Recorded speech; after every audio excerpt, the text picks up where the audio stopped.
Alright Blades fans, welcome back to the channel.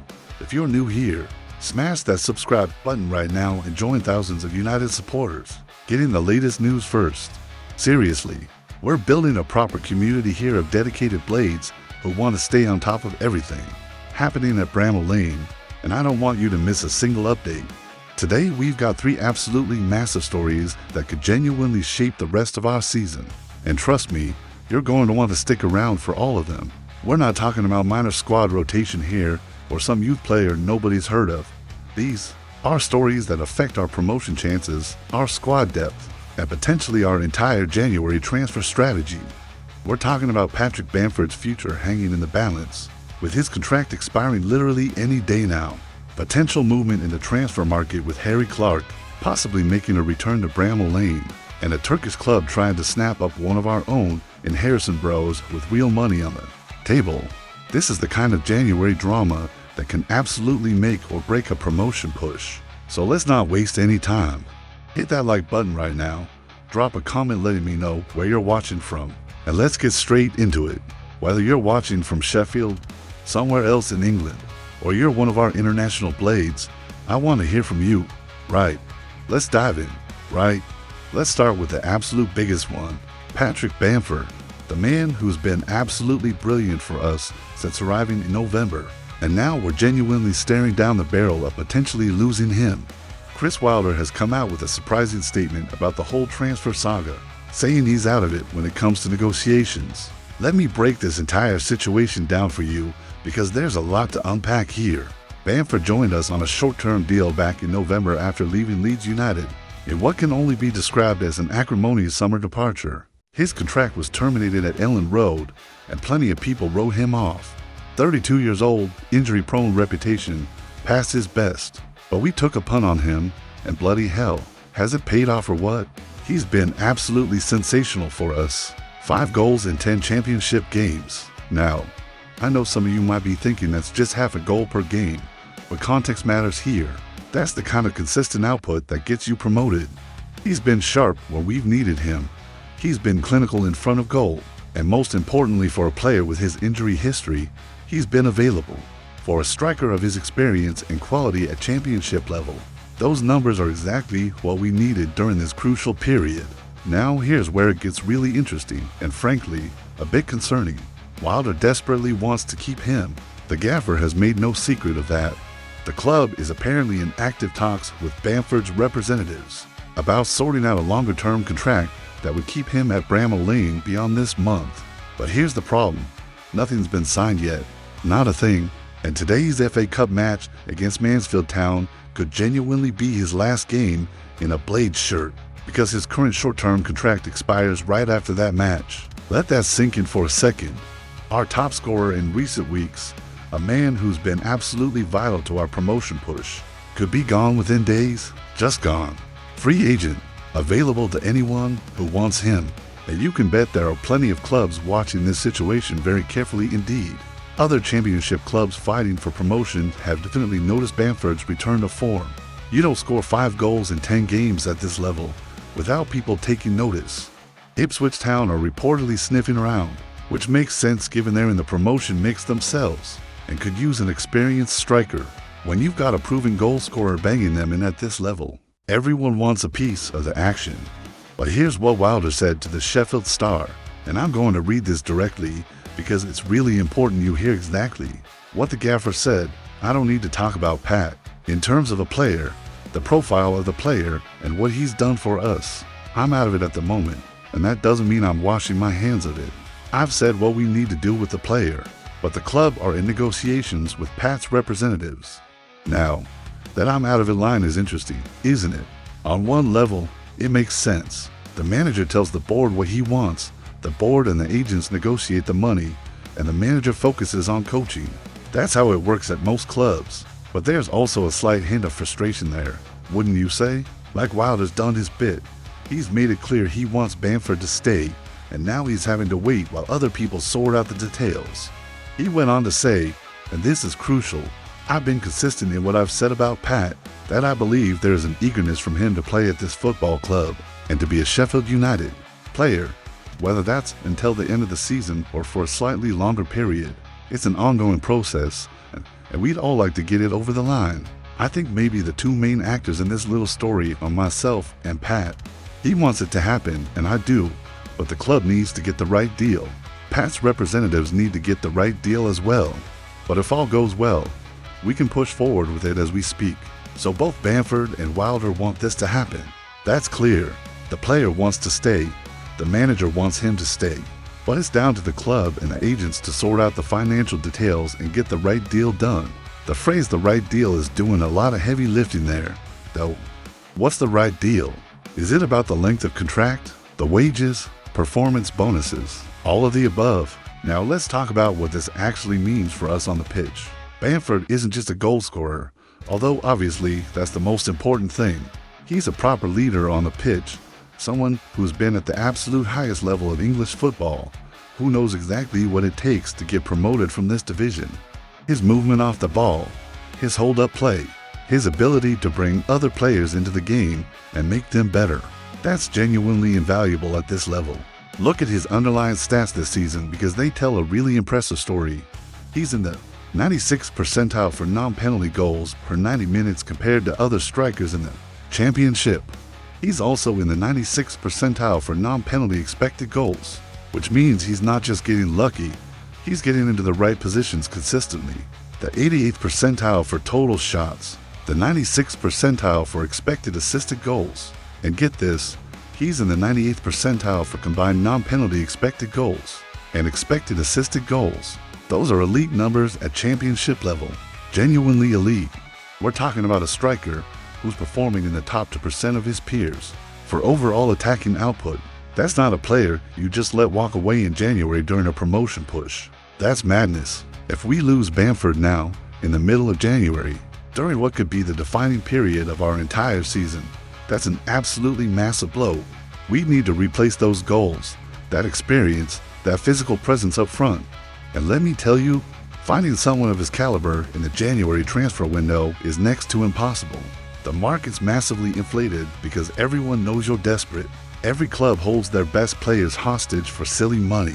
And quality strikers don't grow on trees even in the summer, let alone in January. But let's flip this and look at it from Bamford's perspective for a minute, because that matters too. From where he's sitting, staying at Bramall Lane makes complete sense. He's fit, he's playing regularly week in and week out, he's scoring goals consistently, and he's working under a manager who clearly rates him highly and has built a system that gets the best out of him. At 32 years old, stability genuinely matters more than it did when he was 25. Does he really want to uproot himself again, move to a new club, learn a completely new system, build new relationships with teammates, risk his fitness and form with another major change? I honestly don't think so. The disruption alone could set him back months. Chris Wilder has been absolutely brilliant with him.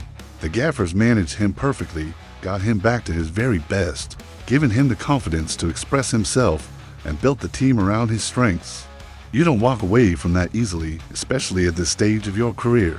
Yes, other clubs might offer a bit more money or a longer contract, but Pat Bamford's at a stage where playing regular football and genuinely enjoying it probably matters more than an extra few £1,000 a week. There's also the emotional side. Bamford's been written off so many times. The injuries, the criticism, the contract termination at Leeds. Coming to Sheffield United has been a redemption story for him. He's proving people wrong. He's showing he can still do it. He's got fans singing his name again. That means something. You don't throw that away lightly.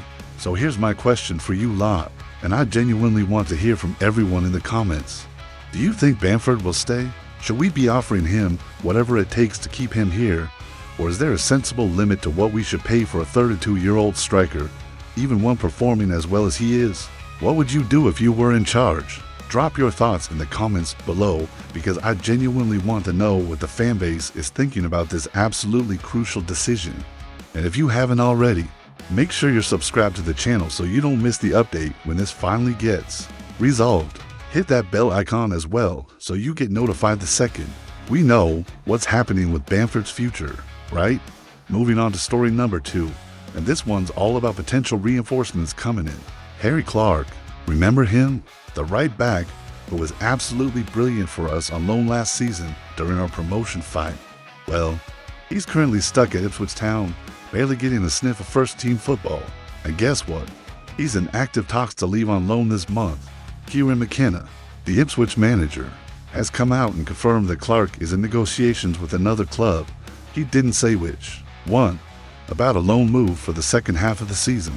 Now, McKenna kept his cards close to his chest and didn't name the club involved, but multiple reports are saying that both Sheffield United and Charlton Athletic are interested in bringing him in. Let me give you the complete picture here because there's quite a bit of background. Clark is 24 years old, came through Arsenal's academy, which tells you he's got quality, and he had a really solid spell with us last January when we were in the thick of our promotion push. He knows the club inside out, knows the system, knows what Chris Wilder expects from his fullbacks. That familiarity is worth its weight in gold, especially when you're bringing someone in during the January window when there's no preseason to bed them in. Then he went back to Ipswich Town in the summer after we didn't take up the option to make the loan permanent. He picked up an injury in preseason, which is always frustrating, and that kept him out until September. But here's the thing, even since recovering and being declared fully fit, he hasn't been able to force his way into McKenna's team. He's been available since September, that's for months now, and he still can't get regular minutes. That's where we potentially come in, or at least, that's where we might come in, except there's a complication. We've just signed Kijana Hover on loan as a right back until the end of the season from Wolves. So you might be thinking, why would we go back for another right back when we've literally just brought one in?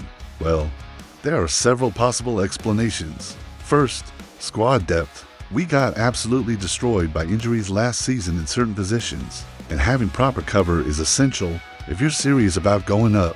Second, competition for places keeps everyone sharp.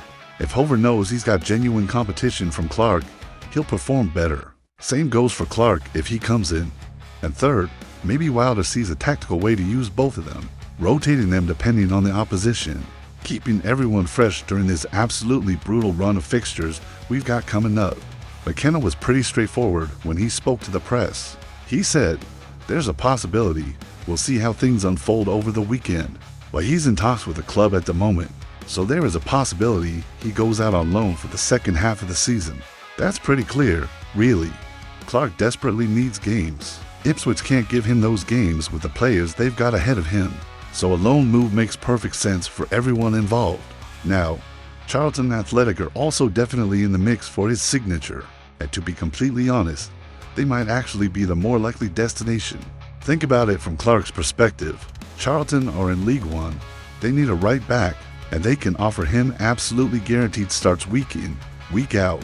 No rotation, no competition, you're the main man. For a player trying to get his career properly back on track after a long injury layoff, that's genuinely attractive. But we've got one significant advantage over Charlton, and it's a big one: history and familiarity. Clark already knows Bramall Lane, knows the fans and what they expect, knows the changing room atmosphere, knows how Wilder operates. That familiarity could absolutely swing it in our favor if we push hard enough for him. There's something to be said for going somewhere you've already succeeded, rather than starting completely fresh. Here's the tactical side of things that I think is worth considering. If we do bring Clark back, even with Hover already signed and in the building, it gives Wilder genuine options and flexibility. We're not just fighting in the league, are we? We've got the FA Cup as well, potentially deep runs in cup competitions if things go our way. Injuries happen all the time in football. Suspensions happen. Form dips happen. Having the quality right backs who can both do a job isn't a luxury at this level. It's an absolute necessity. Look at how dangerously thin our squad got last season when the injury crisis hit. We were playing people out of position, rushing players back from injury too soon, running some lads into the ground because we had no choice. We absolutely cannot afford that to happen again, not when we're this close to achieving something special. But there's also a legitimate question about whether Clark would even want to come back. Under those circumstances, does he want to be a rotation option competing with Hover? Or does he want to be the undisputed main man somewhere else? At Charlton, he'd walk straight into that team and the shirt would be his to lose. With us, he'd be competing with a highly rated young player from Wolves for minutes. That's a genuine concern for a 24-year-old who needs to be playing regularly to continue his development. Players at this stage of their career need consistent minutes on the pitch to keep improving and fulfill their potential. sitting on the bench, even at a bigger club fighting for promotion, doesn't really help anyone. Clark will be thinking about his long-term career here. Does he prioritize being part of a promotion push with us? Or does he prioritize his own development by playing every week at Charlton? The other factor that might not seem obvious, but definitely matters, is what Ipswich Town actually want from this deal. Are they genuinely happy to loan him out to a direct promotion rival? We're fighting for exactly the same prize they are, getting back to the Premier League. There's a very real possibility we could be competing with Ipswich for one of those automatic promotion spots or playoff places. Would they rather send him to League One with Charlton, where there's absolutely no direct competition whatsoever? These political elements and competitive considerations definitely matter in the transfer market, even with what seems like straightforward loan deals. What I will say is this, and I think most of you will agree: if we can get Clark back on loan, and if Chris Wilder has a clear tactical plan for using both him and Hover effectively, without either of them feeling like they're wasting their time, then it's an absolute no-brainer. We should do it. The more quality we have throughout the squad, the better our chances of going up. It really is that simple. We saw last season what happens when you're paper thin at the back and the injuries start mounting up. Let's not repeat those mistakes when we've got the chance to avoid them. So here's what I want to know from all of you watching. Would you take Harry Clark back on loan? Do we genuinely need him with Hover already signed and looking decent? Or should we be focusing our limited resources and energy elsewhere in the squad where we might have bigger problems? What positions do you think need strengthening more urgently? Let me know in the comments section. And if you're enjoying this detailed breakdown and analysis, give the video a like. It genuinely helps the channel grow in the algorithm, means we can keep bringing you this kind of in-depth content, and helps us build this community of proper Blades fans who care about the details. Alright, final story of today's video, and this one's about a potential departure from Bramall Lane that can have some interesting consequences.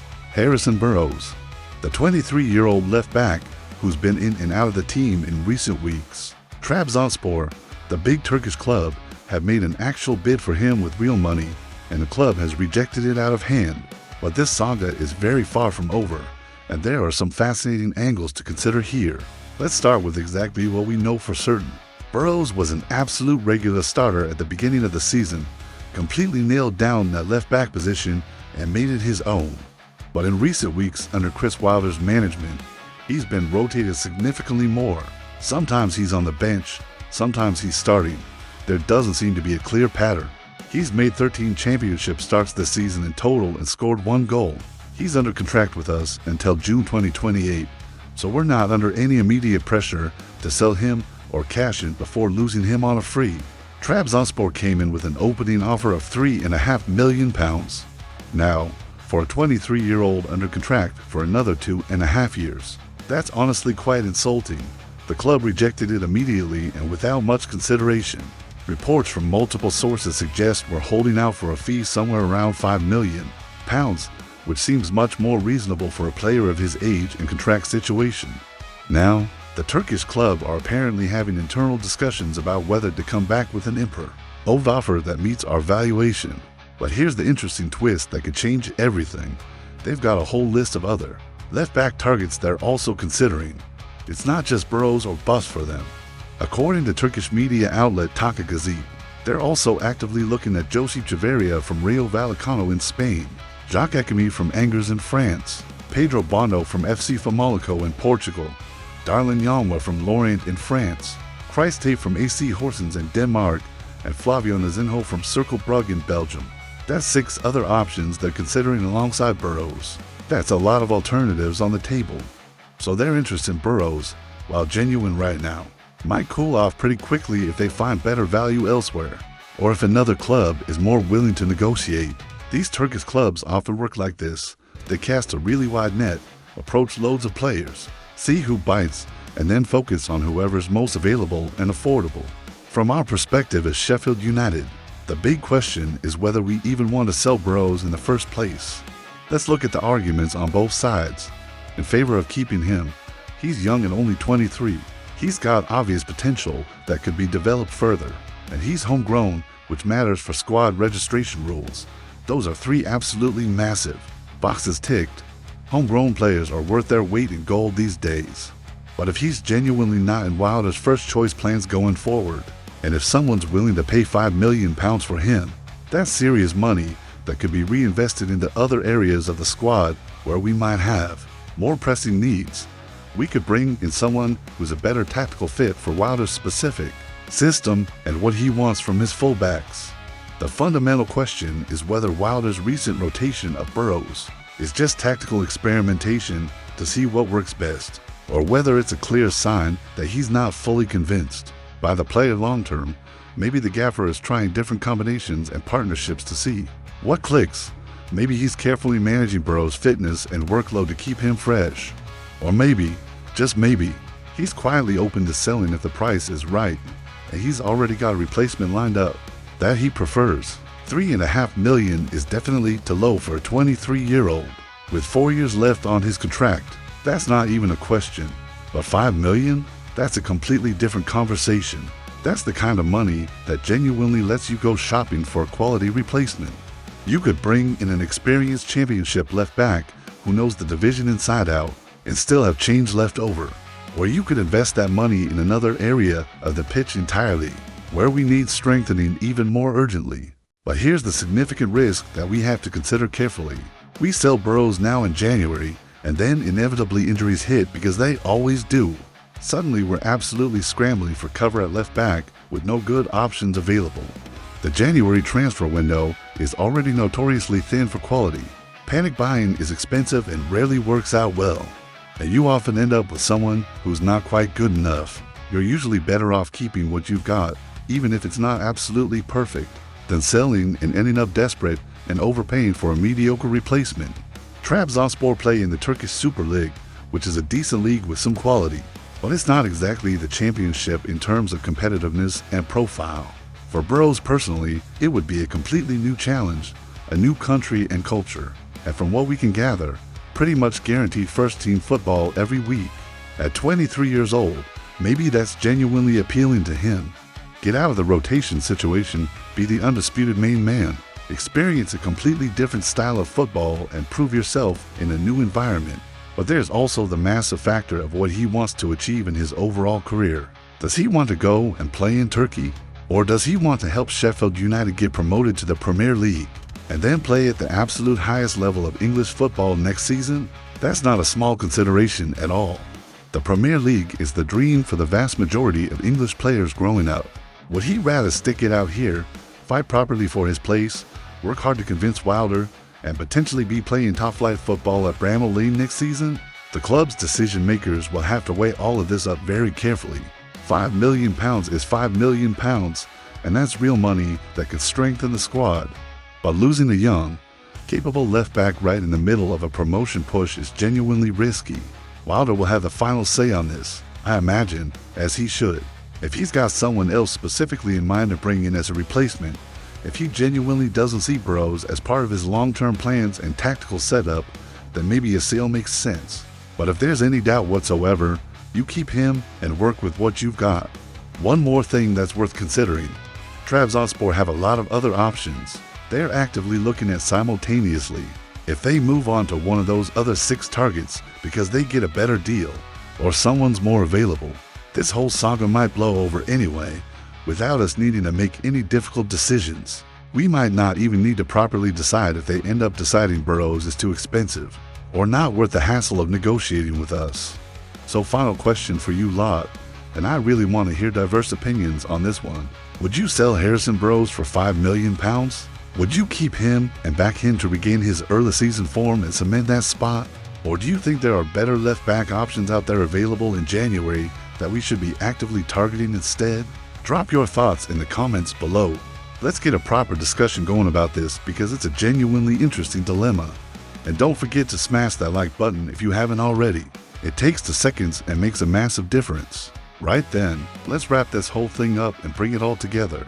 3 big stories, 3 completely different situations, but they all fundamentally come back to the same crucial thing. January is absolutely massive for us. This month could define our entire season. Patrick Bamford's contract situation needs resolving immediately, like today if possible. We genuinely cannot go into February without knowing for certain whether our top scorer is staying or going. The uncertainty alone is disruptive. Get it sorted, get him signed, and let everyone focus on football.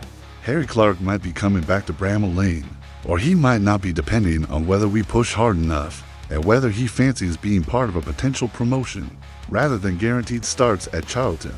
Either way, we need to make absolutely sure we've got proper depth at right back, because we cannot afford another injury crisis like we had last season.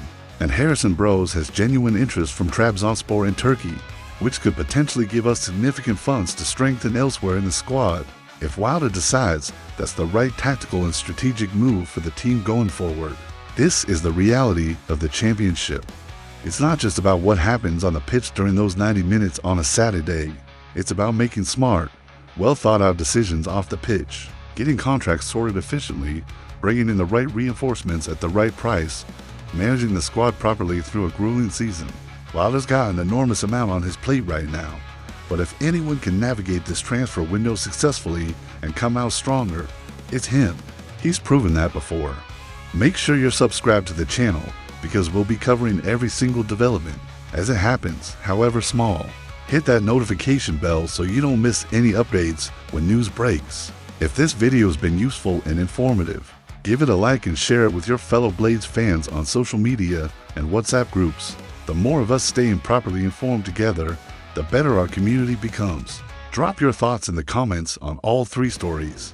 I read absolutely every single comment, and your opinions genuinely matter.